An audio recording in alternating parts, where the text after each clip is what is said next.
Queen Victoria, I love you. Here we are. I'm so grateful to be here with you. Me too. Honored to be a part of this. Well, for the record, I want everyone to know a couple things. So Victoria and I go way back. And you were, first of all, the very first person I ever trained jiu-jitsu with.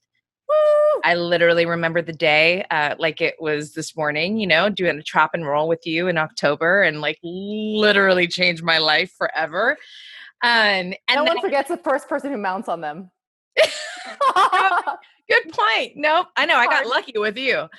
And then the other first that people don't know is that, so when I was about to start the podcast, there was like a rough start before the official start, right?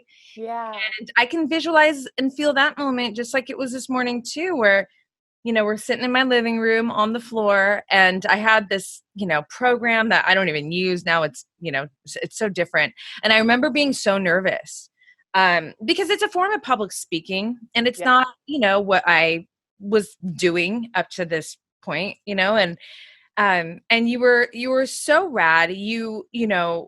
That episode was a total rough draft, and I'm so just excited and grateful to be here with you 2.5 years later to do the real thing. It was like lots of buildup, but what I really want to express about, both of those situations, those experiences, not only just by sharing it with our audience, but also to say that you're definitely the friend that holds the hand of your people, even if it's not even that they have to be your people, but for sure, like when it's your people, it's like you're fucking, but you are someone that is so, let's do this together. I'm with you. Supportive is the word.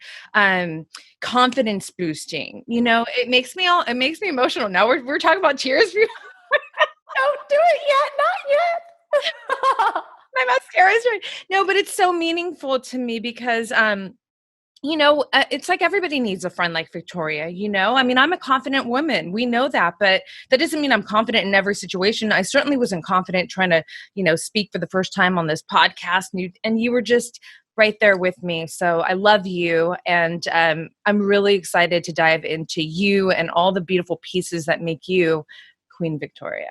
Oh, Roxy, everything's better when it's done together. And it was such a privilege to take that journey with you and explore what that looks like and piece it out together and to watch you in your element. I was like, okay, let's do this. It's actually kind of a gift to be able to sit by somebody who's exploring something new, and extreme vulnerability is something like I'm incredibly attracted to. So the fact that you were willing to be that with me is also a gift. People aren't willing to show their vulnerable side, and that you allowed me to be a witness and a part of that was a privilege. Oh, thank you. Okay. We have so much to talk about. You've done so many incredible things in your life so far. When we think about your childhood, moving into becoming a professional dancer, and not just a professional dancer, but you were Rihanna's key dancer, like #1 on tour for. I don't know that they number us, but yes. Yeah. There was two female dancers and 2 male dancers for 2.5 years almost that I toured with her.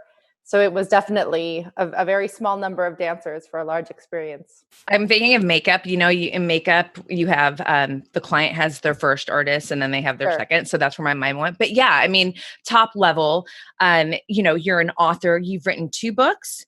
You're so many things. You're a mommy pro. You're a doula. If I ever had a baby girl, it's like Victoria's in the room with me, straight up. A mommy coach. You are a self-defense expert. You're an entrepreneur, and you're an incredible wife, partner, girlfriend. So many things, right? There's so many avenues for us to tear into, all of which I have to say, none of it's watered down. Everything that Victoria does, I feel like you put all of your heart into it. When you make up your mind, you go all in, and you really, really give it your best. And what I love so much, and I really want to talk about, because I know that there's so much that our listeners will take from this, is just, you're very strategic too. So I think you've done a really great job of, a couple things, being really honest with yourself, implementing mind, logic. You're total, like she's laughing. Total geek. I love it. But you're an artist, you're creative, there's emotion there. So I think a great place to start is, let's go back to, Victoria, maybe moving into your professional years as a dancer, if that feels good for you to start. I'm going to step in actually one moment before, because that's how you'll understand why I even took that leap. I was a computer science major in college. I was programming computers as a major at Cal State Long Beach. And I was in my 5th year, and it's like about a 5 or 6 year program. So I had about a year and a half left. So I was in my 4th or 5th year. And the same week that I got a job offer, a paid internship with Boeing for computer science for programming, all I had to do was graduate. On top of, they would offer me a paid internship and a guaranteed job forever kind of thing. Was the same week I got offered a job to go on tour and do an international show with Kelly Rowland. And I was like, and every Asian, my mother is from Vietnam, and every Asian parent out there is like, take the Boeing job. Like, don't you skip a beat on this girl. And what I realized is that the Boeing job is there. It's always there. Computer programming was an incredible part of my life that gave me, again, that logical understanding of breaking something down, taking it into pieces, and then putting it back together. I learned how to build a computer from a very young age. I learned how to program computers. And once I realized that, I'm like, okay, this is something that, although like a language, if you don't practice it, you lose it. It's also not going anywhere for me. I can table this for a moment. And oh my gosh, I want to get paid to travel and dance. Bye. So I very much jumped mid college life and left into a career in dance. And my parents were like, under one condition, you must stay in school. And I was like, okay, sure. So I took like 2 or 3 classes a semester for almost a year and a half into touring with different artists. Wow. Until I was like, this is no more. Like, this is too much.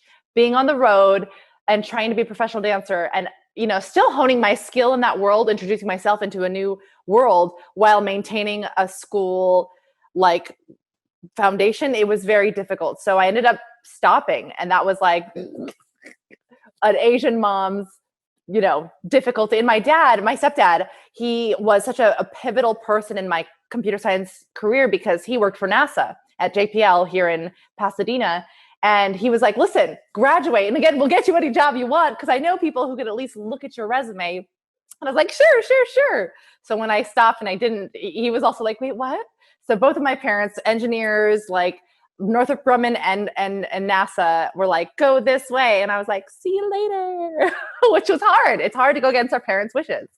So that was my first. That's huge. No, I'm so glad you took us there, because there's so much to expand on there. I think it's there was a study done that one of the greatest regrets that people have when they're on their deathbed is that they didn't live their own authentic life, and yeah. I know that that's very true in my own experience of life, where I didn't necessarily have anybody telling me what to do or what they thought was better. But there were ideas that were not in alignment with where I was taking myself necessarily, but I had to keep on keeping on because it's what I felt deeply inside was what I wanted to do. So I want to ask you, obviously it worked out for you. I'm sure it certainly did. I did all right. Yeah.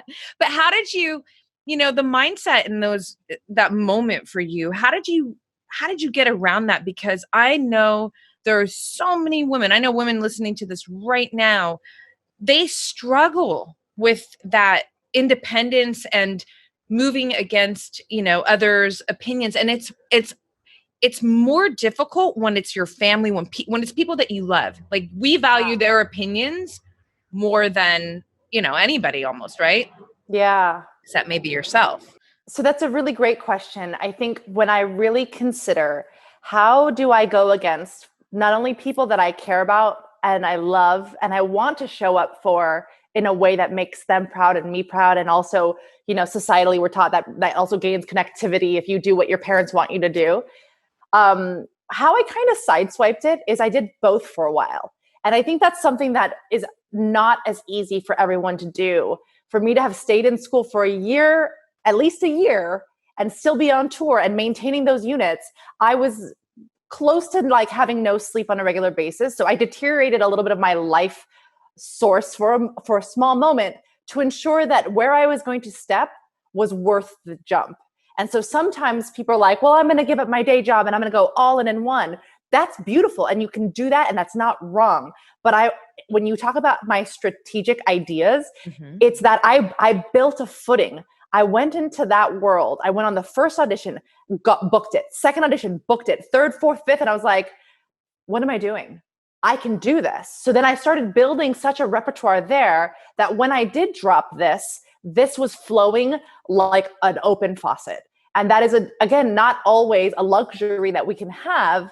But because I had nothing else in my world to deal with, I was just all about dance and school, like, again, friends and everything. I supported them and I love them, but they became like, hey, see you on the weekend. I'm doing this. I hyper-focused and I made it the only things available to me.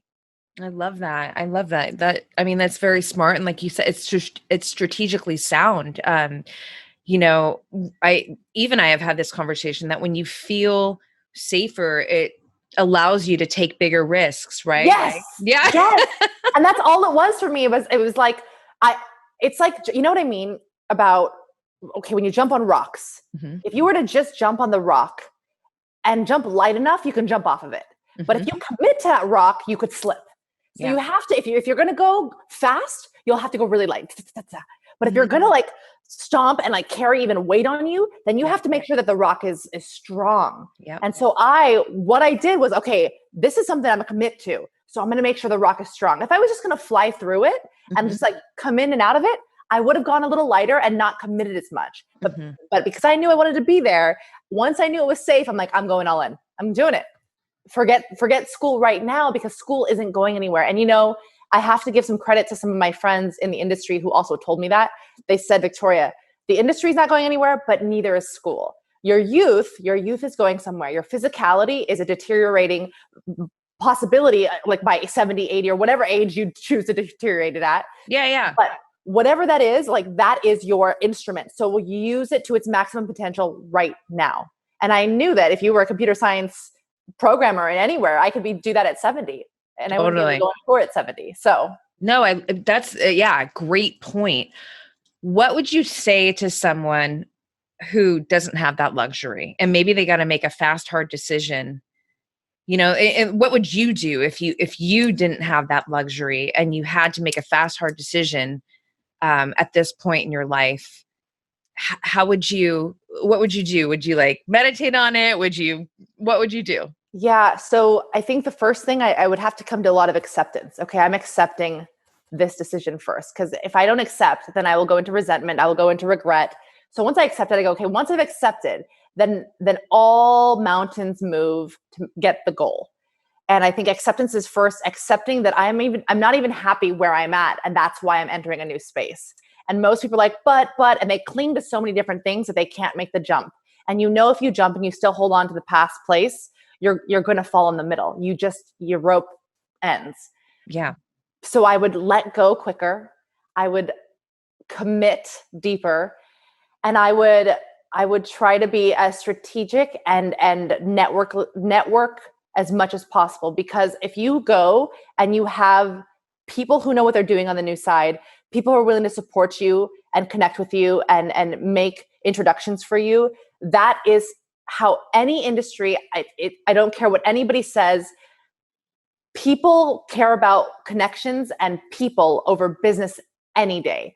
So if you're going to make the jump, make it with people you like, you care about, and you can connect with, and infiltrate the human system before the business system. And you will go farther and deeper. The business will come, it will get taught, regardless of what demographic of choice career that is. Oh, it's so badass, Vic. And what I'm thinking as you're saying it, how this could be really valuable, it's evergreen. But when you think about right now and people, not working and, Yeah. all the adversity, it's people also having the opportunity to sit with themselves and really feel, hey, is this what I've been doing? Is this really serving me? Is it fulfilling me? And, maybe new ideas are coming around, but maybe people are afraid and they don't know, should they, switch things up? How do they pivot? So I think that, advice that you just gave is, like I said, it's evergreen, it's timeless, but I think it could be really potent for people listening right now who are like, wait, should I go right or should I go left? Yeah, the biggest gift, Roxanne, you actually hit the nail on the head in my heart about what's happening right now, is people who have been scared to make that career jump, been scared to let go of that job that gave them so much financial security, or even social security or familial security, because my family deems it appropriate. So the job I have is family approved. Now they're either forced out of a position or forced into like really reflecting like, oh my gosh, if this really is the end of the world, am I doing what I love? And why am I still at this company that maybe doesn't take care of me the way I wanted them to, that maybe doesn't look out for me in times of crisis? And why am I killing myself, sleeping less at night, giving all of my hours and killing my social life to commit to a company that I'm really not that passionate about? That was the quarantine gift for so many in a career shift that, again, they might be at home now, literally going paycheck to paycheck, going into a savings account, or maybe they're struggling with their savings account and they have to move back in with their parents and say, the job's done, but at least I'm shifting. I'm no longer doing a job I hate or have never really liked and couldn't tell myself that. Or I was doing to prove to you guys that I was enough and that I could be successful. In what world? In what social world have we constructed these ideas? Like, we were fed, Roxanne, so many romanticized idea about what romance and what love is, so many ideas about what success is, and this hierarchy of human existence that the people who have more money and of certain races and certain colors and certain demographics of the world are superior to others, and here's why. And when we look at that and what we've been like scripted and digested and believed, we subscribe to this. So not only was it served to us, we perpetuated it and we subscribe to it. We realize I can unsubscribe. I don't have to live in the, like, it's just like a newsletter. I unsubscribe. I no longer want to create the success journey that school and the archaic ideas of the linear progress of school, higher school, meet someone, love them, marry them, have a kid. Like, it's such a linear trap, which is not wrong. Listen, some people really love the line. Mm-hmm. And if you do, rock it, run it and live it fully. But if you're despising your life at any point, you really got to ask yourself, wait a minute, how did I get here? What choices did I make? And can I unsubscribe? Because you can. It's literally like a button. I'm done choosing, the idea that one way of the world is the only way I can do it. I mean, mic drop. It won't drop. It's on a stand. Don't do that. It'll break. Oh my God. It's so powerful. And I think, you pointed out so many wonderful things there, so many powerful things. I'm with you, girl. This idea of what success and, like what really living a fulfilled life looks like. And it's like, whose life are you living? By whose standards? By who fucking wrote this story? So One of the things I talk about a lot with the girls that I coach is like, man, when you look back, if I have the opportunity to look back at my life on my last day of living, I want to make sure that every single day of my life, I have authentically lived Roxanne's life. Not mom's, not friends, not partners, not, on social media community, like authentically have been living from what resonates with me, what lights me up, all of that. And I feel like you just address that. It's like, and what I love so much, Vic, is that you've been disrupting these, it was like so beautifully and so authentically. You've been disrupting, going back to where we were, I'm sure, again, that had to have been really hard for you to say, parents, I love you, but I love me and I got this. And I'm willing to jump and take this chance. I believe in me and, take it or leave it, really. Like you kind of give them an ultimatum, that had to have been gnarly. It was gnarly. And I think there was some interesting, it would almost became as first it's like rebellion, disobedience. Mm-hmm. And then it shifts to, okay, you're confused. They attempt to diagnose you. And then you go, maybe, am I confused? But then you start to love it. And then you go, wait, I'm owning this. And then once you revel and once you live in it, then they go, oh my gosh. And it wasn't until, of course, I was on the Grammys that my mom was like, my daughter is on TV on the Grammys. And I'm like, all right, well, you get them where you take them where you can get them. Like, all right, just be proud. Fine. I'll take it. Well, and if just to dig into the whole parenting thing, because we're going to go deep there with you, you're like a mommy pro in my mind. I always think of you that way, but oftentimes these ideas that parents, they're coming from a place of love. Ultimately, they're coming from a place where I need to feel safe. So I need you to do what's going to make me feel safe. Right? Can you go there? Because I feel like you're an absolute pro. Well, let me be clear. I have all the concepts. I don't always have all the implementation, right? And even if I do the implementation, I go back into my own patterns and behaviors. So if my children in the future ever listen to this, I'm sorry, because I don't know that I did it all right. But let's take it back to where you're asking right now. I do think that from a very archaic perspective, parents have generationally passed on that which they learned. Some call it generational trauma. Others call it patterning. Others call it tradition, right? And what it really comes down to is generations before us exhibited behaviors of survival and social thriving that they needed to be the best that they could be at their given time.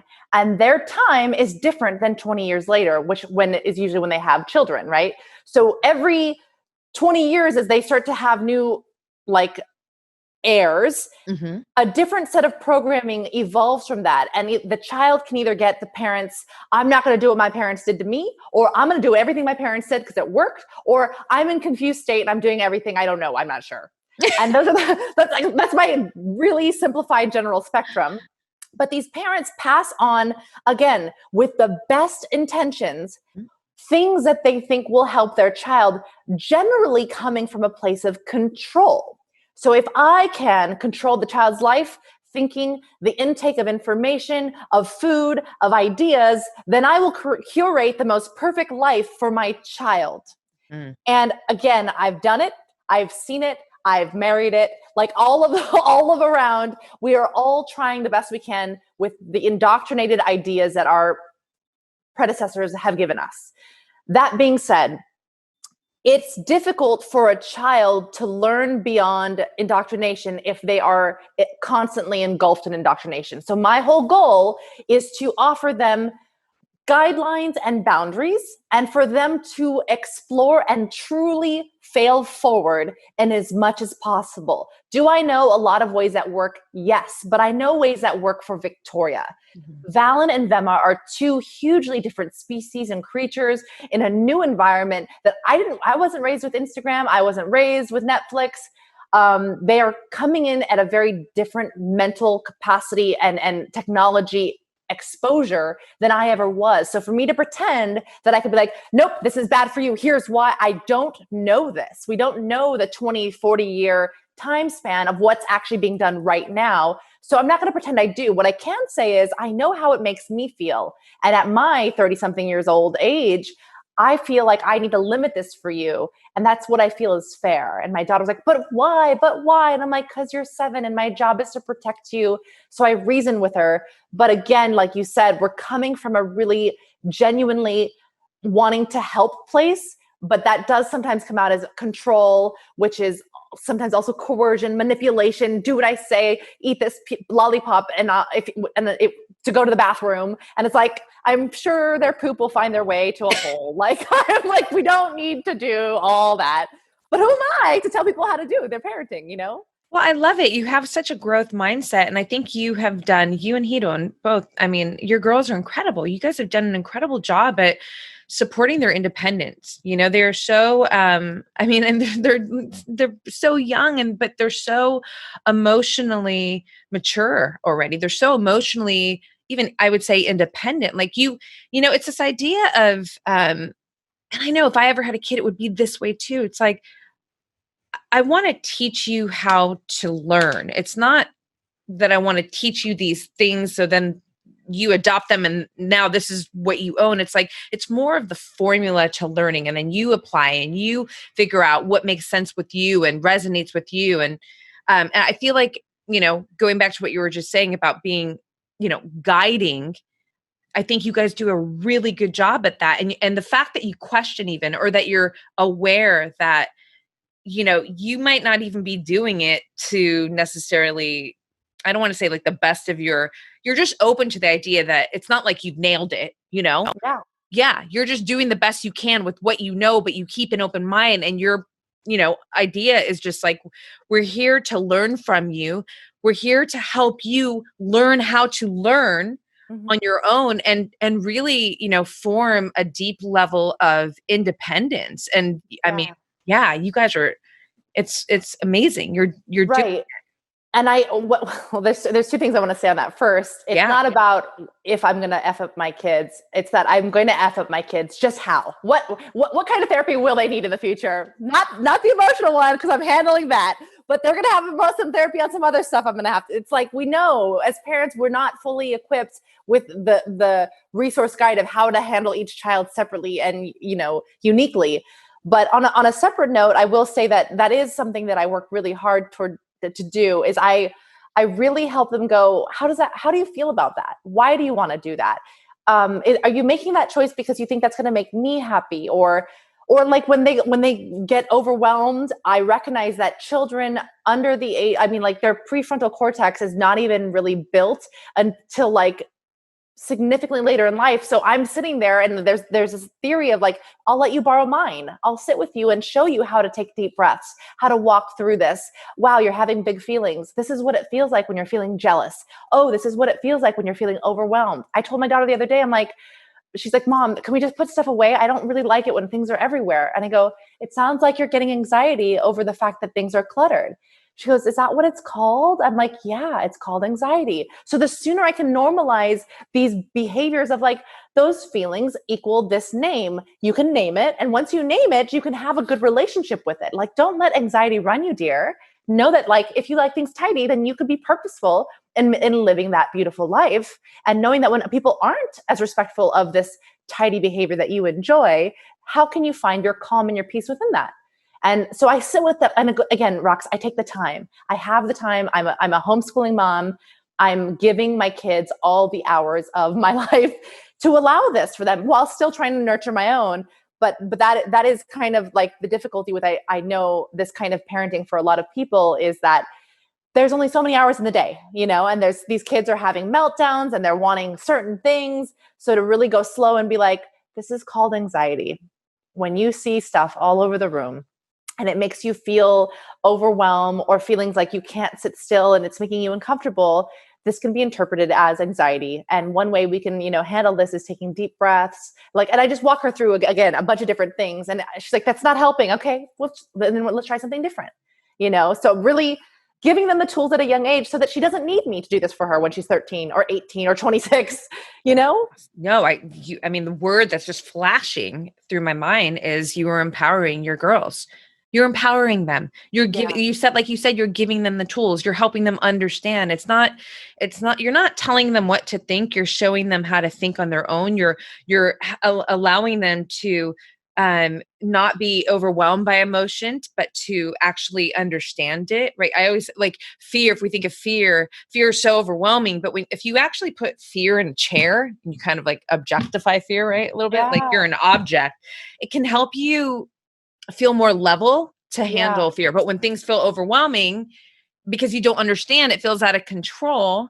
That's where you lose. So I feel like what you're doing in that, scenario with your girls is ultimately you're empowering them to understand and to, my mind just went in a million places actually, because the other thing that I wanted to point out is this: from the start of quarantine, when when school was out and, now all these parents are having to homeschool and the difficulties that Vic, you have been on my mind this whole time, because honestly, and it was so, I was like, oh my gosh, I can't wait to get Vic on the podcast, because I feel like you have so much valuable, information to share in this zone for parents that are going through it. Because you and Hedon basically opted out of the traditional, that linear, traditional school situation for your kids. So I know we're jumping around.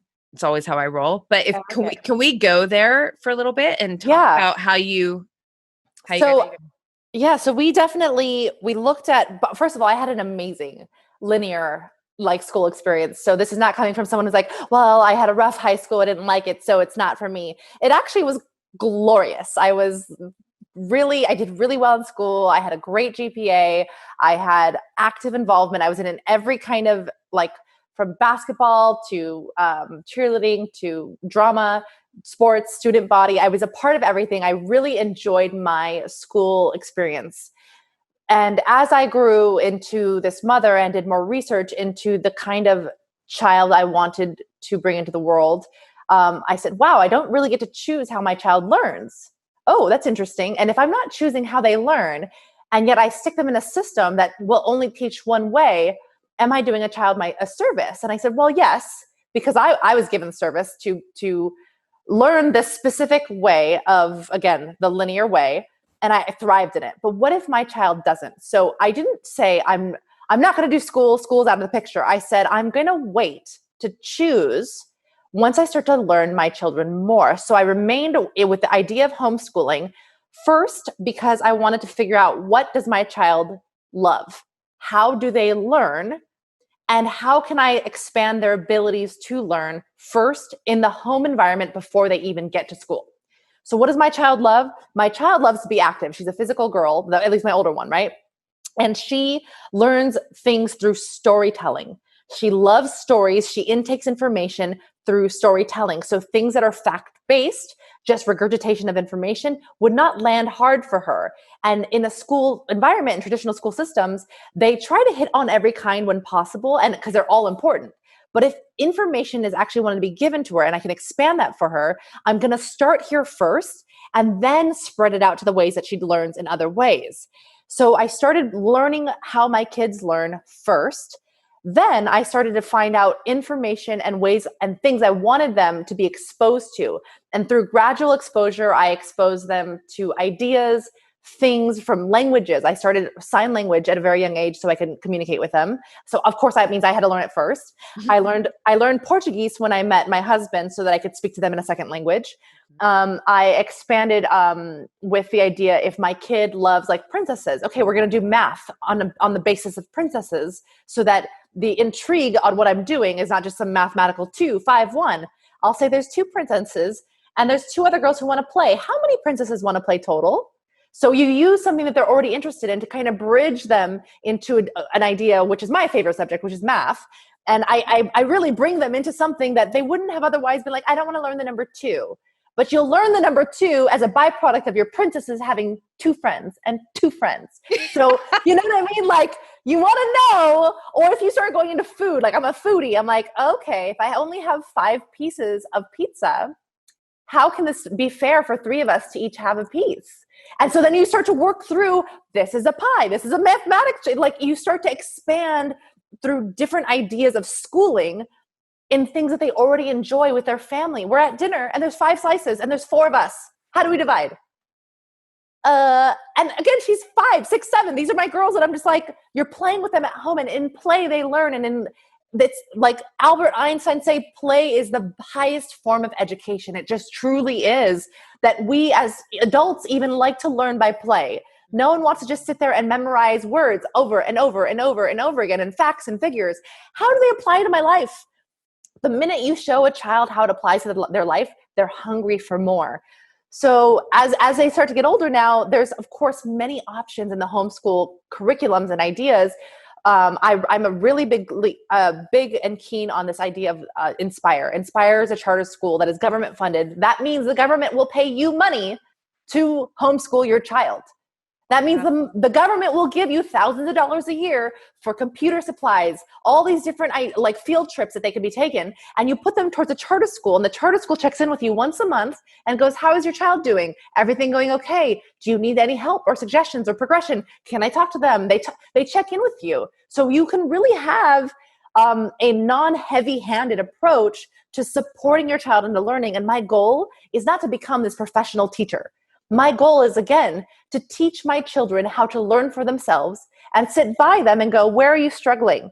Okay, I can support you in that, because my daughter, my 7-year-old, taught herself how to read. She taught herself how to read. And how? I would just look at letters and say, that's a G. That makes this sound. And she goes, but what does that sound make? Her curiosity led the way, because we are all, Roxanne, born curious. We are so curious. And if you are so kind as a parent to not kill the curiosity of your child, it will be ever flowing. And it's hard not to kill it. Let me tell you, Roxanne, this is one thing that parents don't even realize they do. Why? Because we are so annoyed when our kid goes, Mom, why are we going there? Oh, because we're going to go visit grandma. But why? Oh, because, there's a party over there. Well, why? And we're so quick to kill the why instead of saying, good question. Why do you think? And let them be curious and let them answer why and let them explore and stop having the answers. We're so ego-driven, Rox, that we want to be the one. Well, if I don't know what that is, but I'm going to tell you, I'm going to make up something. That's a tower for radios. When my daughter goes, Mom, what's that? I go, I don't know. It seems to have 6 antennas. It stands up really tall. What do you think it could be for? And I've just allowed her brain to expand into every different avenue: creativity, inquisitiveness, possibilities. I'm expanding the possibilities that she can think about something, rather than, what is that? Mom always has an answer. Guess what? Mom doesn't have the answers. Mom has more questions. So you come to me, you're going to get more questions.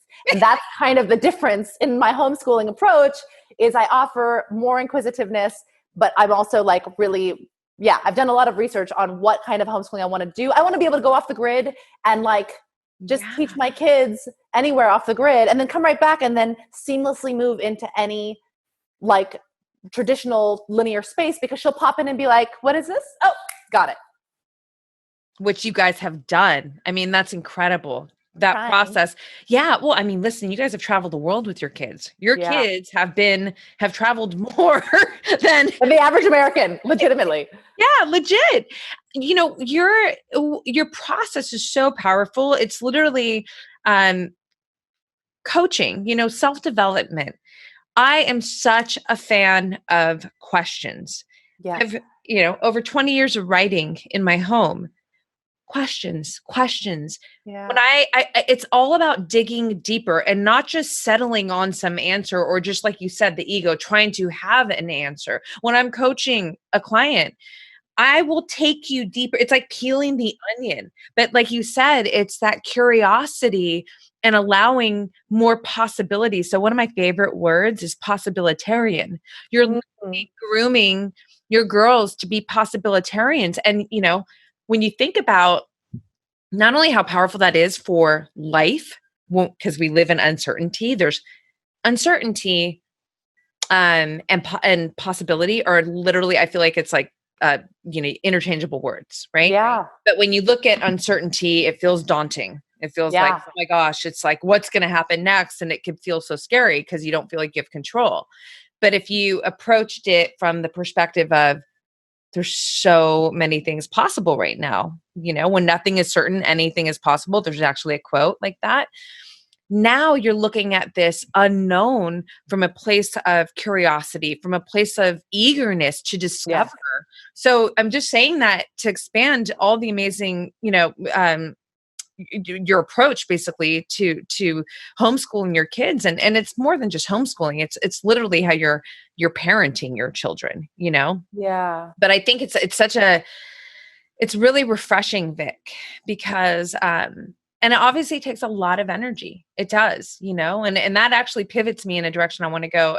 I have there's like questions as you're talking, girl. I'm like absorbing. It's so good. And like questions are in the queue because, it's super powerful, everything that you just dropped. And then I'm thinking, this takes so much more energy. And let's be real, most parents these days don't have all this energy, right? To help peel back the layers and do all the things.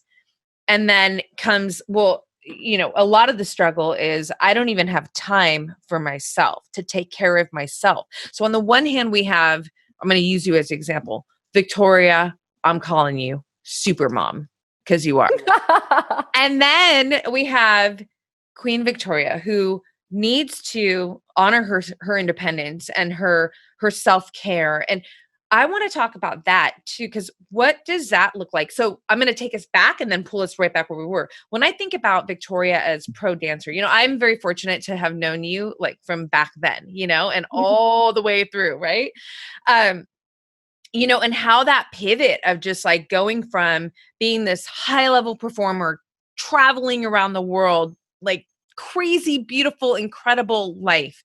And now it's like, record scratch, I'm becoming a mommy, right?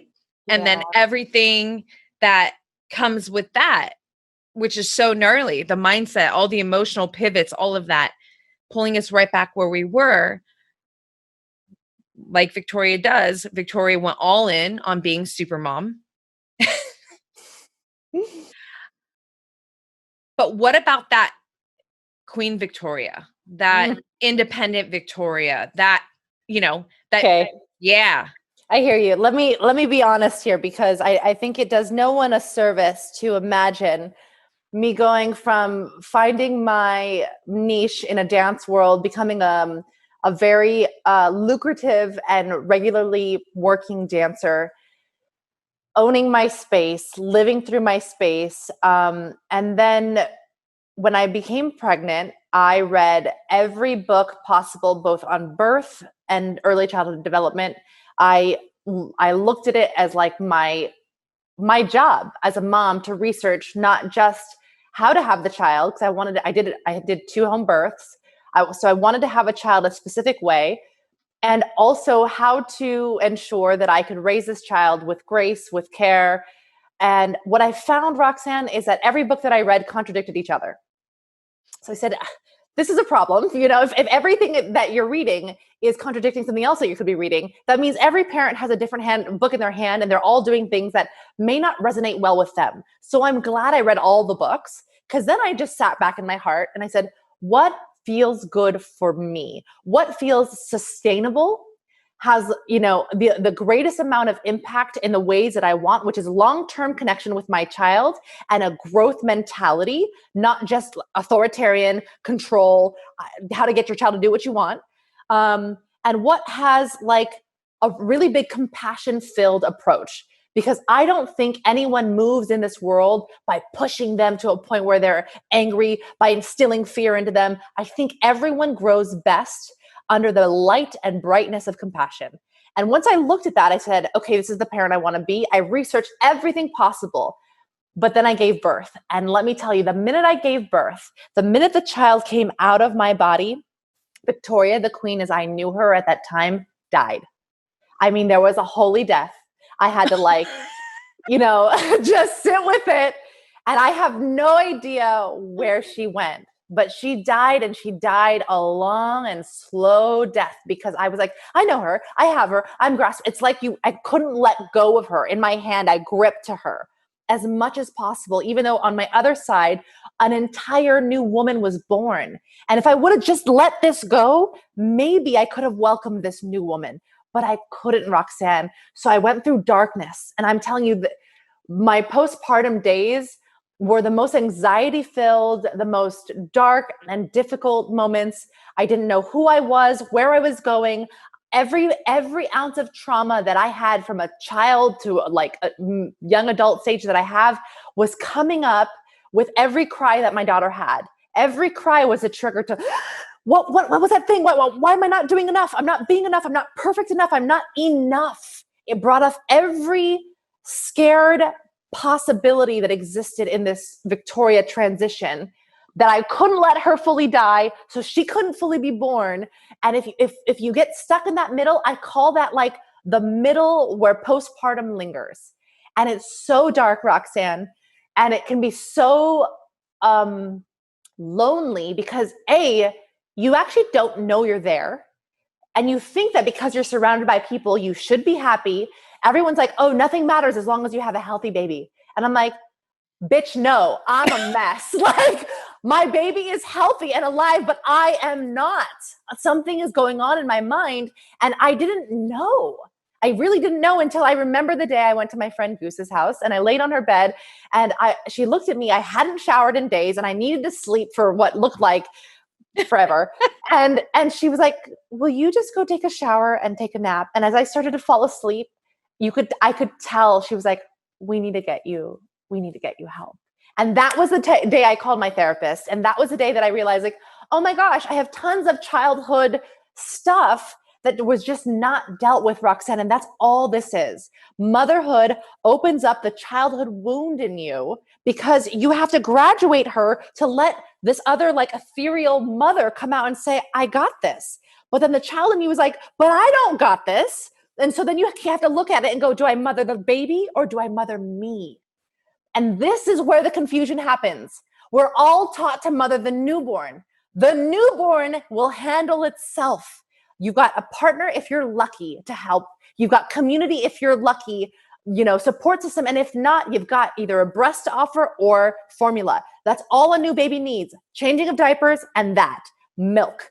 And wherever it comes from. The rest is reparenting that inner child and all the wounds that we never dealt with, that we compartmentalized, pushed away, detached from, disassociate from, and pretend aren't there for the most of our lives, whether that's from sexual assault, whether that's from our parents abusing us, ignoring us, neglecting us, loving us, whatever it is, that is what needs parenting. That's what needs the first attention the minute that baby comes out of your vagina. And people are going to hate me for this because they're like, no. There's a new baby. Give her the love. That new baby is perfect, born perfect, loving perfect, and needs nothing but boobs and diaper changes. Literally, that's it. What needs healing is the mom. And everyone visits Roxanne, and they give all this attention to this new baby. Mm-hmm. And this baby, you know why they love that baby? Because the baby is perfection. The baby is untainted, pure source of love. And people come in and they drink it like Dracula, like the blood of pure goodness. But then they forget that there is a woman in pure transition dying and being reborn right in front of them. And they forget to nurture that one soul. And I became a doula, A, to process that for myself, and B, to ensure that any woman I ever help does not go through the same thing on their own. So I coach moms. I coach, I've been a doula to one mom, and I had to stop because I realized how much this was impactful for women. And I was like, I'm not ready because I got littles still. I have littles. So until my littles grow up, I can't be on call. I couldn't be on call. I was on call for her and I was like, poof, this is a lot. So I backed off dueling because I was like, this is transitioning a woman from her early childhood wounds to womanhood. And you can't do that in 3 months. This is like deep work and deep stuff that if women are willing to face themselves, to seek the work, to get the help, to say, I feel weird feelings, guys, I don't know what this is.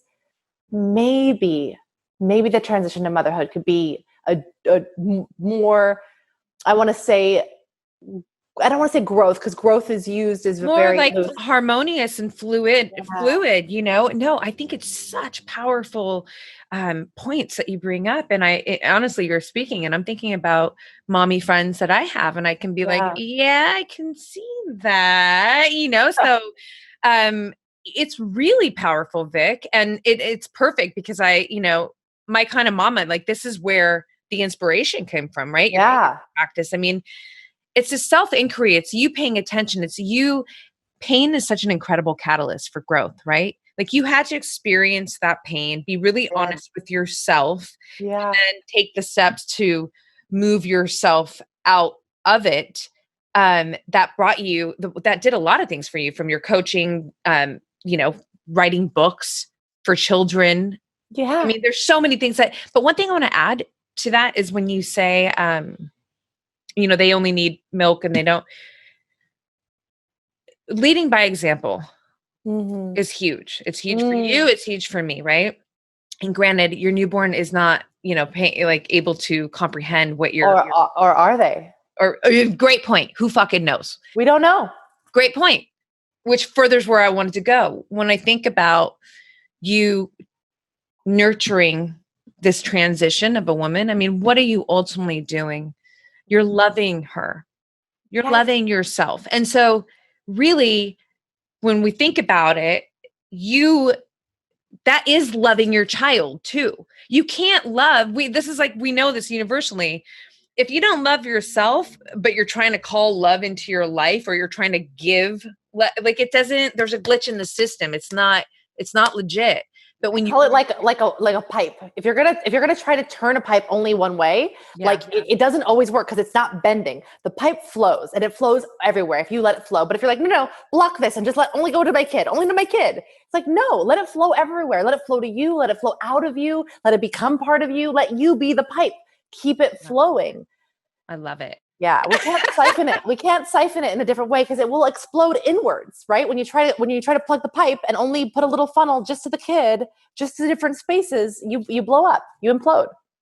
Totally. And then and then what grows from that, when you transition and you're loving yourself and you're expanding in a powerful way out of this dark place, this uncomfortable place, and your child is growing too. I mean, that's all transferring of energy. Whereas like you said, if you don't do that, you're just, you're repressed, you're holding things in, you could even manifest illness. I mean, all kinds of shitty things can take place from that. So it's beautiful that you bring awareness to this concept, because again, this is refreshing, because I don't, while I'm not a mom, so it's not like I'm always being dialed into mom stuff. I have a lot of mommy friends, and I don't hear this being spoken about often. Yeah, it's not a normalized, again, if you watch any movie right now, like, because again, media plays a big role in how we live our lives.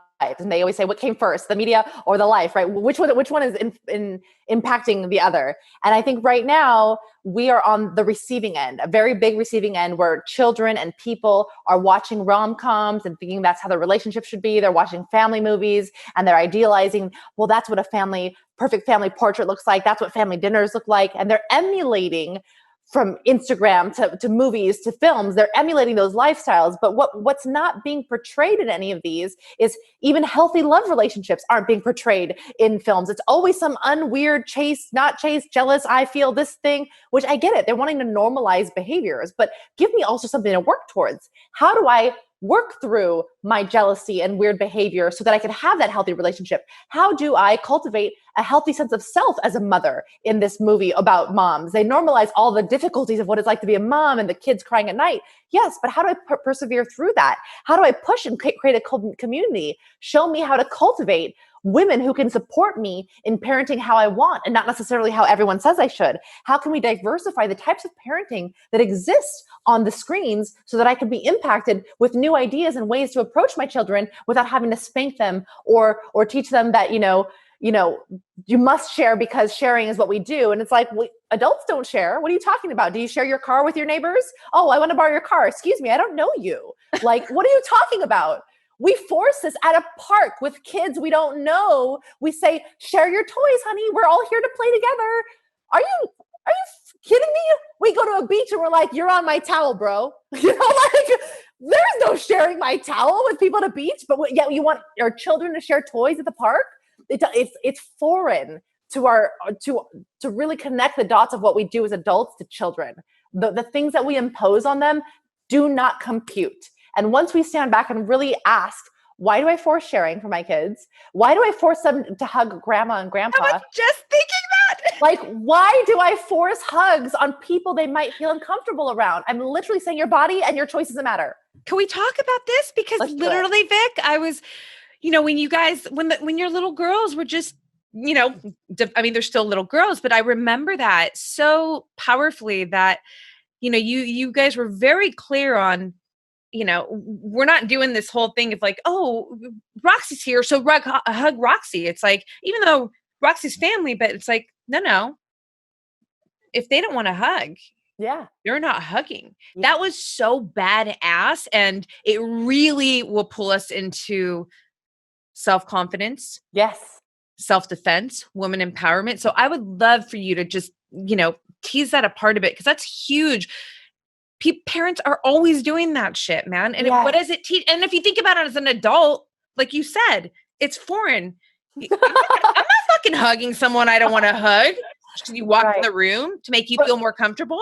But what's crazy, Roxanne, there are adult men and women who do that because they were taught as a young child, like, oh, this person is your family. So here's take it back for a second. Imagine yourself being a 2-year-old with the memory of like, I don't remember past like the last 2 to 5 weeks of my life. So every time, let's say grandma comes over, they don't even recall who grandma is unless they're getting a weekly regular dose of grandma. And now grandma comes into the room and we say, oh, it's grandma. And because grandma wants to feel the love, and because we want grandma to feel loved, because we love grandma, we're like, oh, Jimmy, give grandma hugs. And Jimmy's like they're hesitating, because kids want to vibe people out too. When you walk into a room, you look people in the eyes, you make eye contact, you wait for a moment, and then you go, oh! And then you come in. You don't just walk in and go, hey. Like it's so programmed that you were even missing the point of connection. And kids are so attuned. They're so hip to energy and people and things that when grandma walks in, they're going, what is she doing? How do I feel about it? Where is her energy? Do we connect? Do I care? I'm in the middle of building a Lego farm right now. I don't give a flup about grandma. Do you understand? They're so incredibly present that we want them to stop the toy playing. That's like me saying, Roxanne, stop your amazing bath right now and come out here and give Jimmy a shower. Like, what? Give it a hug. Why? I'm in the middle of a bath. Wait till I'm done. Like, it doesn't compute. Again, it doesn't make sense for the child brain. Why am I stopping playing? If there's a new energy in the room and they catch my attention enough that I want to go engage with them, I will get up and go, oh, grandma, and I will run. And that is something that is allowed to happen if you give them the space to exist in sovereignty and organic authenticity. And that's when the children can see how they feel and go, hi, grandma. And if the grandma sits in such beauty and attunement that their child, that the grandchild is sitting in something that they love and loving that toy, if they can find the beautiful feeling of, oh, my grandchild loves playing with what they're doing and I love watching them, not give me love, I want, then there can be this beautiful sense of like actual non-conditional love. And that's the difficulty. We have been told that my extreme love for my child is why they should hug me. But that's conditional love, because I'll only love them if they give me the hug. And then we move from, if that child doesn't hug me, he's disrespecting me. Or if he doesn't say hi to me, that's disrespectful. Mm-hmm. So if my child is so engaged in a toy and enjoying it that a new energy walks in the room and he doesn't feel yet ready to give you that energy, he's disrespecting you. Mm. How about you were disrespecting him by interrupting his deep engagement into something that's really important to him? Right. So we don't look at the reverse, and I don't look at it as disrespect in any way. Yeah, and then later on, it's like, my kid can't focus, and it's like, you taught them how not to be present. You literally trained them to be. And my brain also goes, when you think about, oh, it's wrong not to physically embrace, to immediately, without like questioning, thinking, feeling, and then assessing, and then moving from that place of like, do I want to do this or not? Yeah. This idea of you're disrespectful, or there's something wrong about it. I mean, that leads to very dangerous or potential dangerous scenarios that, as a self-defense expert, women empowerment, jiu-jitsu, badass. I mean, you're talking to women all the time who have, I'm sure you can connect the dots where they've unfortunately been in really shitty situations that they didn't want to be in, right? Yeah. Rape, things like that. Yeah. And I'm not you, but I can imagine how that, going back to childhood and being in those moments can perpetuate that, Listen, even the most empowered children can find themselves in some very disconcerting, for sure, sexually assault situations. But I will say this: it is very difficult for the average woman that I meet to discern the difference between their bodily autonomy and control of someone else, simply because from such a young age, we were taught that we owe, whether it's, the other gender or superiors or elders, smiles, engagements, hugs, kindness. We owe them time. We owe them beauty. We owe them our youth. We owe them these things that we must give them because that's part of what being respectful means. And that's why if I could deconstruct respect for many people, it's in partnership with boundaries. Like, boundaries are where I end and where you begin. And if where I end is I don't want to engage with you physically, it shouldn't matter whether you're my uncle, brother, cousin, authority figure, superior in any way. It should just matter that I don't know why, but I'm feeling uncomfortable right now and I don't want to engage. But we are born into a generation of people pleasers, Roxanne. Like, for whatever reason, the generation before us, and maybe it's generations, the nicer the girl was, the more appeasing she was, the more beautiful she was seen, or the more good. Think about it: good girl, bad girl. You're being such a good girl when you give uncle, a hug. What? Yeah. What? I'm a good girl for hugging you?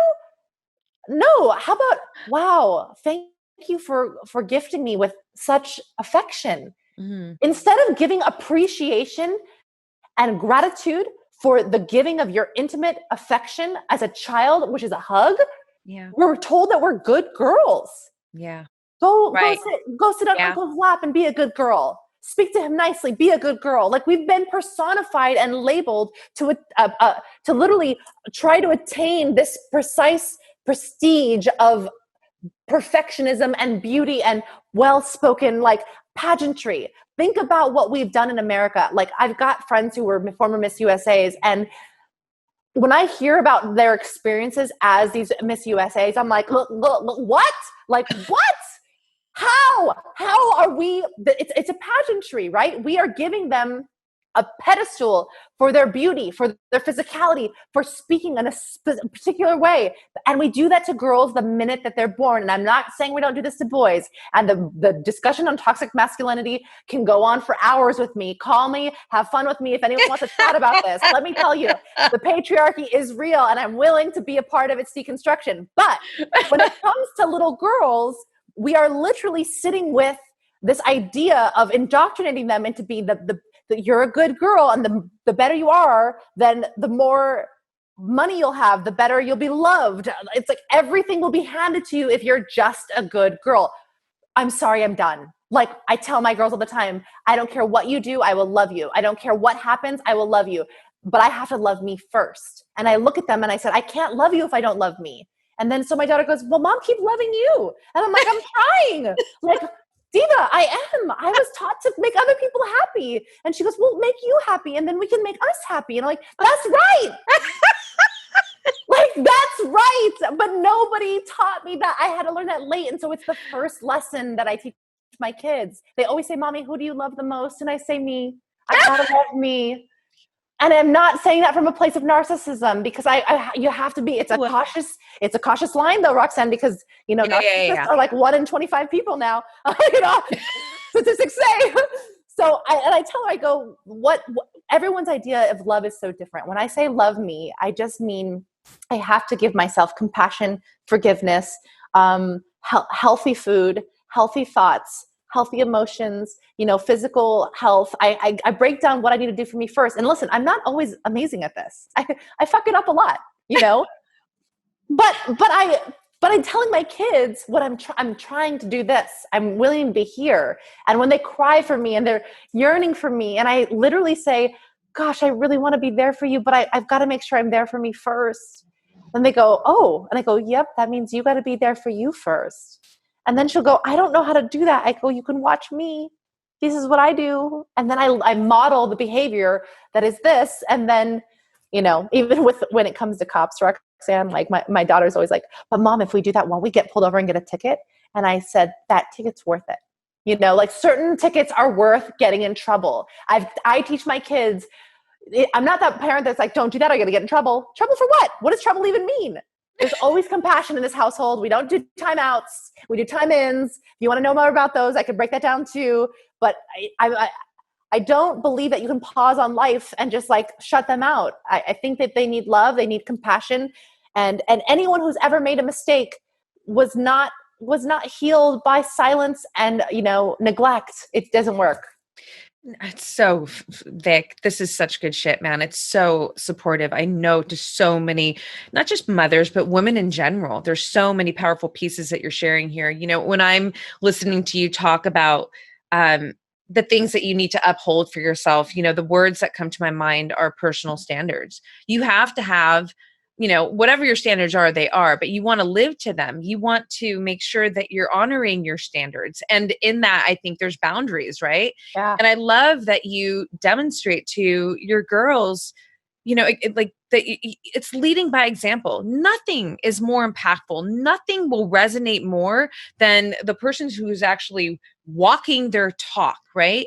I posted this yesterday about self-confidence. If you're not being true to who you are, confidence in the glass house, right? If you're not walking your talk, you just say this and this and that, and you don't back that shit up consistently, you're never you don't have integrity and self-respect that fortifies this self-confidence, right? Yeah. It's so important. Well, and it's hard because then what moms do is they make a mistake and they want to hide the mistake, because when you make a mistake and your kid sees it, you're like, oh, well, whereas I go, oh my gosh, Valen, did you see what I just did? I just messed up. And she goes, and she waits, because how I handle my own mistakes is also a platform of grace that then shows her, I accept you, I accept your mistakes. And the more I make mistakes, the more she can make mistakes. The more we make mistakes, the more acceptance and self-love and compassion there is in this home. And so I announce all mistakes in this house. I announce when I'm crying, she comes in, she goes, you're crying. And I go, I am. And she goes, why? I want to make you feel better. I go, but if you make me feel better, then I won't be able to journey through these feelings, which are really important for me to feel. So I'm teaching her to feel the feelings, feel them through, let them be healing. I said, my feelings are healing. And she goes, oh. So again, I'm modeling the behavior. I don't hide from my kids. Although sometimes I need time to myself, and I'm like, you're like in the bathroom, like fucked. I do that, but I announced to them that I said, I need to go have some time to myself. And they do ask why are you going by yourself? I said, because I think these are some deeper emotions than I, can handle. And I think, what's really a cool thing that I learned, Rox, from, I think it's from my friend Emily. She, especially in this time of COVID, we are so used to feeling ups and then downs and then ups and then downs. And I think one of the biggest things that I learned during this time, but also I'm teaching my children, is, you know what? It's also okay to just be neutral. Mm-hmm. I don't have to be like, always happy. Like people have always been like, Victoria, you're always so happy. I'm like, yeah, because when you see me, I'm on my high. And when I'm not on my high, I'm recharging. I'm taking my time and actually healing. I'm enclosing myself with my books and with my journals and in my room and with my music and in my bathtubs. And I'm doing my healing work. I don't take that shit outside. Are you crazy? I disappear. I go and I do my inner deep work. And when I do the work, I can come back at 5,000%. But you know what? What I've been realizing in quarantine is that sometimes I don't have that capacity to go back and forth. I'm just here. Yeah. And that's been a beautiful gift to show my kids that neutral is okay. Because sometimes they think neutral is sad or mad because you're not perfectly on. Like the parent who always wants to entertain the kids. They got like a mariachi band around all the time, and you're like, chill, mom. She just wants to play with you. But when you can just recognize like, no, we can just be chill and neutral. Neutral is actually okay. And neutral is not bad. That was something, again, that wasn't taught to me when I was growing up. So I did think neutral was bad, and it's not. It's amazing. I've really removed good and bad. Yes. From my vocabulary, from my thought process. To be honest, even positive and negative in a lot of cases, because it's like, it's this expectation that is so categorized to make you feel like this is yeah, maybe I'm not going to be able to pull the right words right now. I'll just keep it simple. I don't feel it's that black or white. I don't feel this bind. And it actually is perfect to what you're saying right now, like this neutral space. We can call that the gray area. That's a beautiful fucking area too, right? Yeah. It's this, place where you're not doing deep recalibration work, but you're just not also like revving the engine. You're just maybe like observing, and you're just, like you said, neutral. That's the greatest, way to put it. Yeah. And I love that because I wanted to ask you, what are some gains that you've brought in or that you've received from quarantine, from all the COVID, the pandemic that we're living in? Yeah. That's a good one. That's a really great question. I think there's a certain resistance to uncertainty that we all have. I know I have some really interesting approaches to like, okay, these things can be completely uncertain. I'm okay with it, but these must never be uncertain, And I think we all have those kind of categories in our life. Like, this must remain stable. This is okay if it shifts. And for the majority of my life, I've been really good at dealing with a lot of uncertainty. It's been something that since I was a little girl, I moved 12 times before I was 12 years old. My parents divorced. I, never knew where I would be on different weekends, different times. So you learn to flex and flow, which I know you could relate to, just like having like to flex with whatever the world throws at you, And so uncertainty was something that I've always been like really well versed at, but with a stable ground over here. But when that starts to get taken from you, what I've resourced is that all things external are uncertain. All things external are, in fact, give or takeable. And so then I said, okay, well, shoot, if the government can pull away where I resource my organic and healthy food at any given time, can also control the amount of food that I get. If I want 6 things of kale, I can only get 2. This is problematic for my, my ability to live the life I want. Yeah. But B, I'm a co-creator of this structure in my life. So I need to be more hands-on in how I get and acquire and create my food source. I want to grow my own food. I am going to find a way to find a property or a situation or, a balcony to, grow the important substance of my food intake. Yeah. Because I can no longer trust that I can guarantee it from anywhere. So my shift was, how can I pivot to control things? What can I control and what I can't? And second was then now I got to go internal. I was so heavily resourced, Roxanne. I would see friends regularly. Everything that they closed down was everything I did on a regular basis. I went shopping. I went out to eat, and I played with friends. This is like, COVID was like my worst nightmare. Okay. And so here I am. I'm like, I can't go do yoga in group settings. Tracy's class got canceled. I'm like, what is happening? Yeah. So I really had to go, oh my God, everything must happen internal. Yeah. And that means I have to find safety, security, peace, understanding, and love from inside. And while I haven't mastered it, I'm at least opening that door more regularly. And I think that's the hard part for people, is they want to do it and they want to feel the full, it's like you want the diploma the minute you walk into college, right? Just give me the diploma now. I'll study. I want to do this thing. But that's not how it works. It's an endless well that if you're greedy and you take the whole well of love, you're overwhelmed anyways. So you go in, you know where it is, and you recognize where the path is, and the path is quicker there each time. And I think only something like quarantine and COVID and being stuck with, the demons that exist in each of us. And that was the first illusion, is that people think that demons don't exist in the brightest of stars, but the demons are those bright stars, they are that the shadows that which exist. When you walk, you have a shadow. When you exist, a shadow exists. For there to be light, there must be a shadow. And once you recognize that shadow just wants a fucking hug, you've honestly mastered the world right there. And that's all I needed to do was turn around and hug my dark shadows and go, oh my gosh, you're with me. I'm with you. We're not doing this separate. I'm not getting rid of you. I'm not trying to cut off my demons. That's like Peter Pan when he cuts, they cut off that's when they die. Don't let us die. Keep your shadow, because your shadow is what built you. It's what taught you. You needed those dark moments to be the Wonder Woman that each of us are today. Mm-hmm. They were imperative in your growth and the diamond like chiseling of under pressure. Like that is so necessary. So now I'm just like, which demon am I hanging out with today? I made you some tea. Pull on up. Let's chat.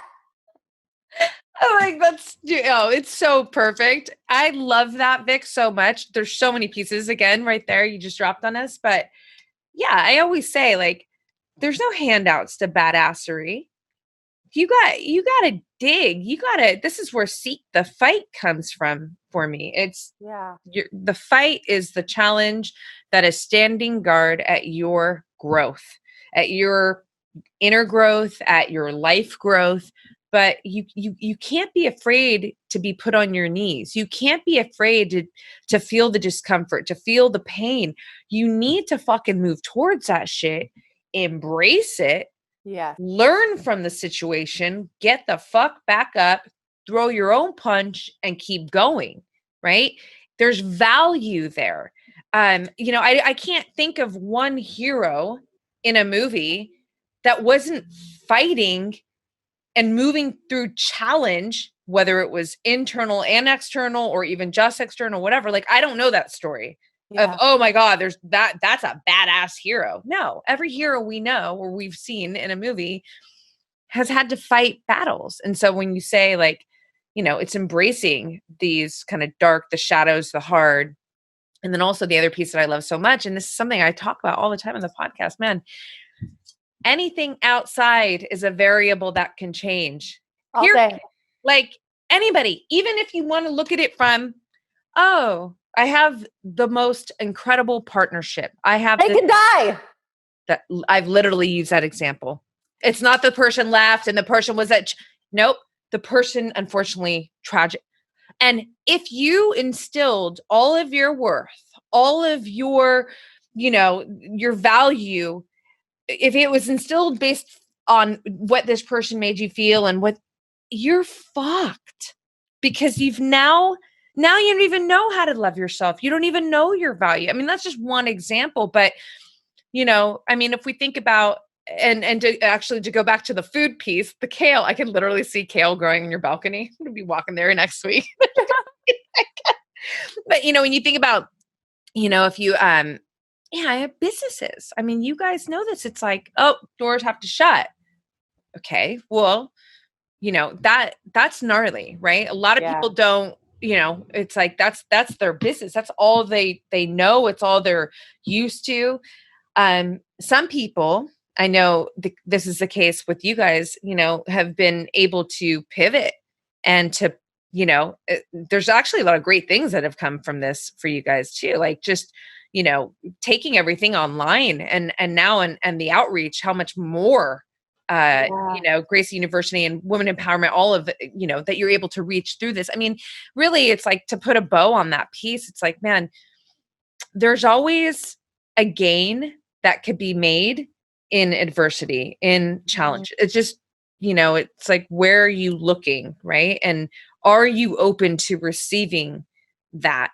And then, applying that to your life, right? Yeah, I think we're really lucky, specifically at Gracie University, because we have what I believe to be a very collaborative and creative community of thought process, but also Hidon, Henner, and Eve, just in general, the four of us together, when we sit down, we welcome all crazy thoughts.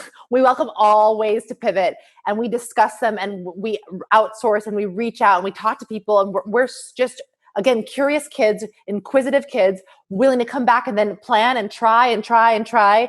We were, Roxanne, really lucky that we started, and when I say we, I mean Hidon and Henner, started 10 years ago, building an online platform of video jiu-jitsu. And at the time, people bashed it. beyond belief. Like no one understood that A, you could learn anything online, B, that it could be a physical sport that you learn, and C, that it could be mastered as a craft from that space. And we, just persevered through. People will always have something to say. And this is one of my favorite stories to tell, because if you hear where we were, even Eve and I we get emotional when people talk about Hedon and the Header, because those are our life forces. Those are our loves.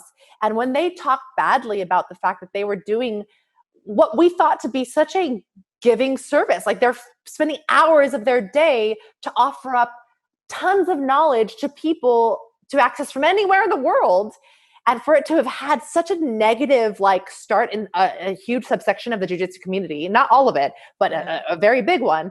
And then here we are now 10 years later with a Rolodex of years of information, and now a comfort in front of a camera to hold classes of upwards of 130 plus people, where they are truly engaging and watching the squares of every person learning jiu-jitsu and breaking down what we've called, if you don't know solo jiu-jitsu, you don't know jiu-jitsu, because doing it by yourself is actually harder. So if you can perfect that, it's like the PhD in jiu-jitsu, So we've really grown to understand the sport, into the self-defense, into the depths and the complexities of how to teach this and break this down from a human physical level and give it through a digital device.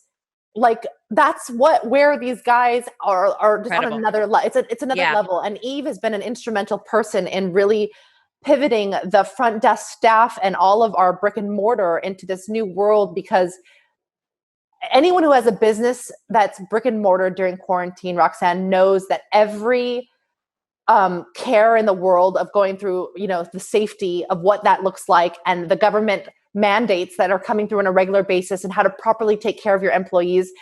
Eve has spent so much time reading through that I was just like, girl, what are you doing? Why are you spending your time doing this? She goes, because I care, and for that, I just embraced her, because she threw herself at it. She really made it through, and her and Hedon and Heather pulling through those Zooms are what's making it through this quarantine, which allowed us to do our first ever instructor certification program via Zoom.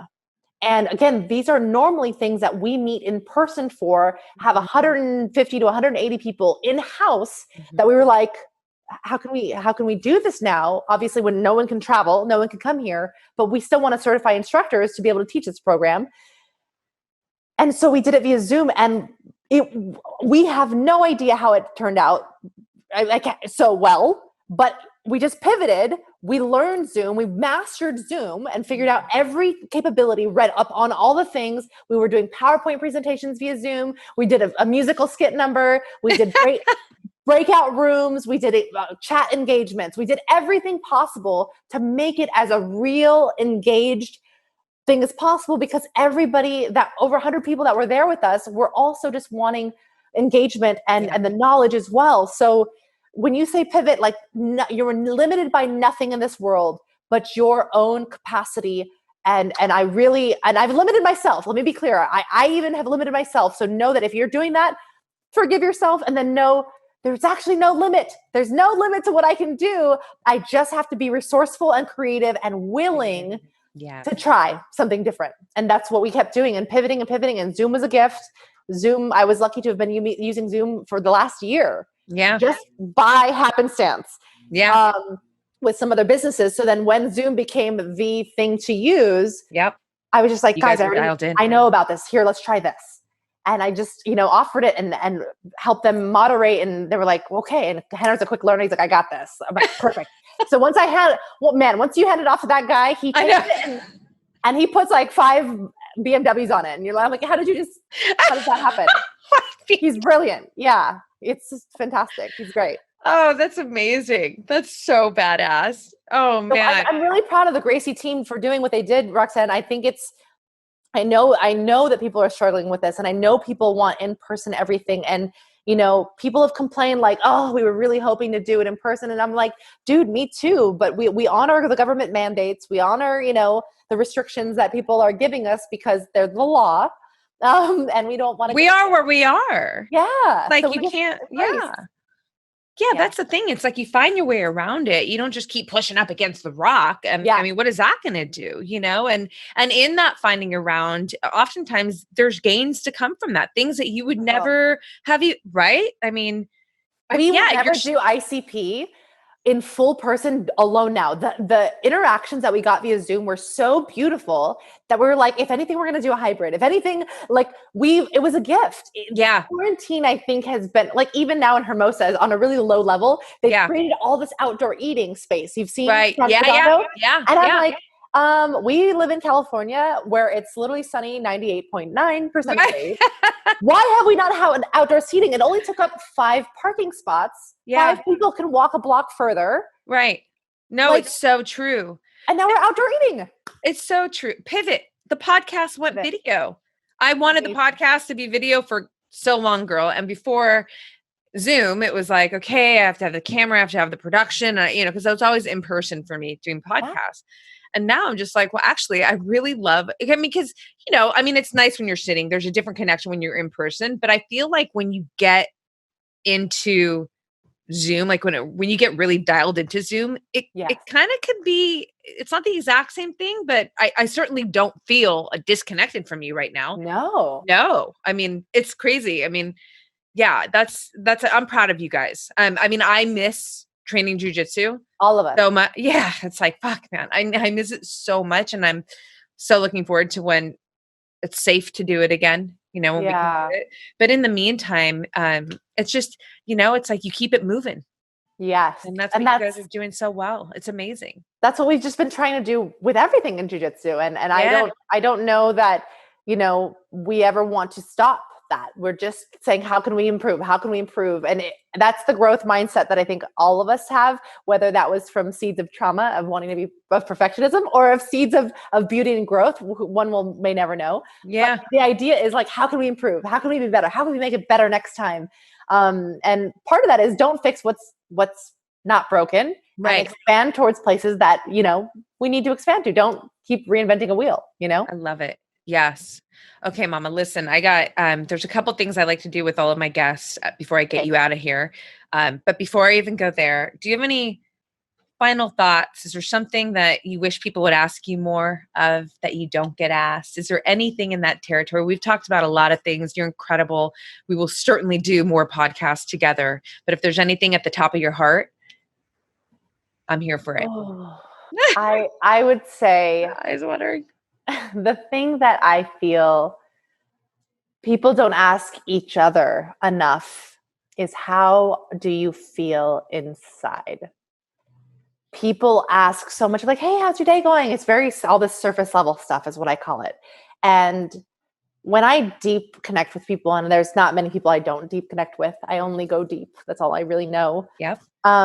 I really just implore that people find a way to really ask someone, how are you feeling? Like, what are you feeling right now? And really be ready and open for anything to come out, because that is right now, especially something that people aren't getting enough of. And so when people talk to me, they're like, how are you feeling? And I'm like, what?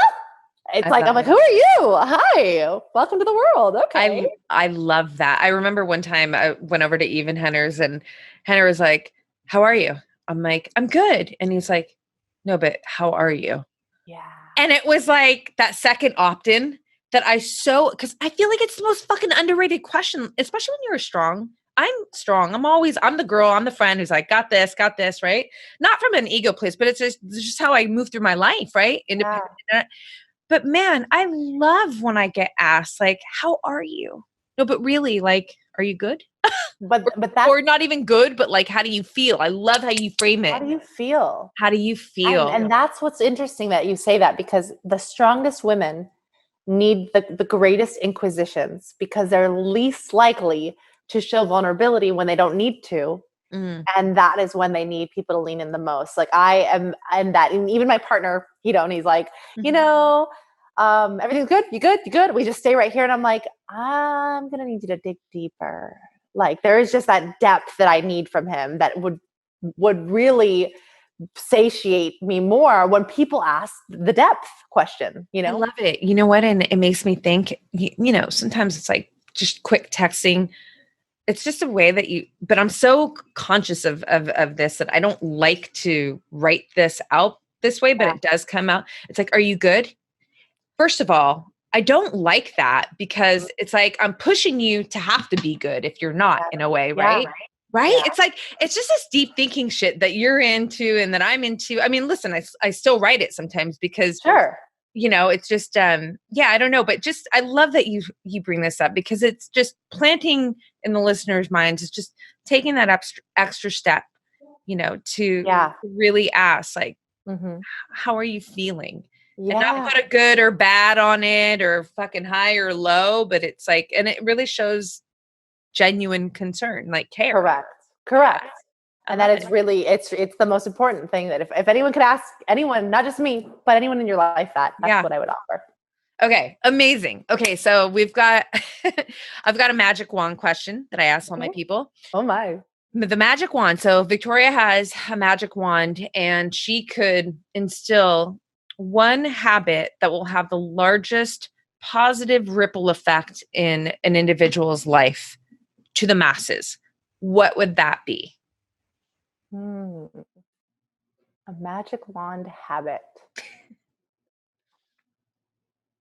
Oh. I think if I could pick one,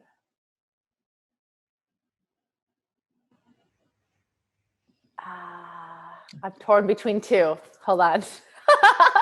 You can go two if you want. Okay. Well, then the first one is a real quick and easy for me, but I was trying to go beyond that. It's gratitude. It's the gratitude wand. If I could share it with everybody, something happens to you, where's the gratitude in it? COVID happened. Okay, well, I'm grateful this happened because of this. I'm grateful this happened because of that. Anything bad, good, ugly, gratitude wand. That's what I would give in one person's hand. And then in the other, it would be the vulnerability wand. The ability to just be your truest, most vulnerable self to anyone you meet. Because the minute you open that up, more likely than not, you will get care, love, and compassion back. But we fear that habit of vulnerability because we fear that we'll get hurt because we've been hurt a couple times, like touching the fire, right? People don't play with fire because they've been burned a couple times. But how many more times in your life have you not been burned by fire, but been around fire? Every morning when you cook breakfast and you turn on that stove. So just leaning into that vulnerability and then exercising gratitude. Those would be my two. It's awesome. I mean, you got two hands, so you may as well have two. Do it. I love it. Yeah. Okay. So the final piece to this epic talk that I'm so proud of is I do these things. I do rapid fire words. So I'm going to rapid fire words at you. You do not need to be rapid in your response, but whatever comes top of mind and top of heart when you take these words in, that's what I want you to share. Okay. Ready? First one is love. All. You're so I love it. All is in love is everything. Everything. Okay. That's what I thought. I just wanted to really perfect. Beautiful. Fear. Tiny. Fear can be tiny. You can make her really small and just let her sit there. And I don't know. I love it. Yeah. Challenge. Lean in. Was that what? It's not a word. Is I supposed to have one word? No, you can expand. Oh, got it. Oh yeah, you don't have I had one word. One for word. I know. Yeah. When it's a challenge, lean in. Lean into the challenge. Sit with it. Accept it. More challenges. I love it. Curiosity. A daily habit, a daily expansion. Like, don't kill that curiosity at all costs. Yeah, seriously. It's like one of my favorite words, truly. Yeah. Resilience. That's probably like my thing that I've been doing through all of COVID is building resilience, building my, emotional resilience, mental resilience. So I think that it is one of the strongest things that we, not just as women, but people can build resilience. I love it. Great. Passion. I just think of human interaction and intimacy. Sex and I think your whole everything is just passion. Yeah. I love it. Okay. Final word is excellence. Whew. I think of the commitment to giving your best and your all and doing things to a capacity beyond which you even think possible. And you lead with such grace and humility, but with such commitment and strength to even impress yourself. I love it. Yeah, that's what I got for you. Girl, I love you. I love you too. Thank you so much for carving out time to be here, not just with me, but with all of us. You know, we barely even scratched the surface. No, and it's so real. Like, listen, you're my fucking girl. Like, listen, you're my girl. Like, you sit right here. Remember Spain? Like, you're my girl. And so I know, of course I'm going to bring out things that are amazing about you, but it's very true. I'm being very genuine when I'm saying this to the listeners, like, you guys, this is an incredible human being. You are an absolute contributor to the world, the way that you're moving through life, girl, and the way that you're leading by example. So I just want to honor you for that. I feel I'm honored to be your girl. I love you so much. And I would love for you to, everything will be in the show notes, but just to direct people. I mean, you're a mommy coach. There's so many ways I want people to stay connected to you. So if you can just drop a few of those. Yeah, my personal website is vicgracie.com. So is my Instagram, VICGRACIE. On Instagram, it's Vic P. Gracie on Twitter. And my website for my kids' books is magicalbelt.com. And you can find us on Women Empowered GJJ for Instagram for our Women Empowered Self-Defense program. And all the good ways, everything can pretty much go through vicgracie.com. I'll direct everything out from there. Perfect. But I'm around. Perfect. And I do want to add that you guys now have a Wednesday live IG that goes down. And so that I'm going to put this in the link too in the show notes, but to subscribe to your YouTube channel. You and Eve do it every Wednesday, and it's so amazing. And you're supporting so many women. So yeah.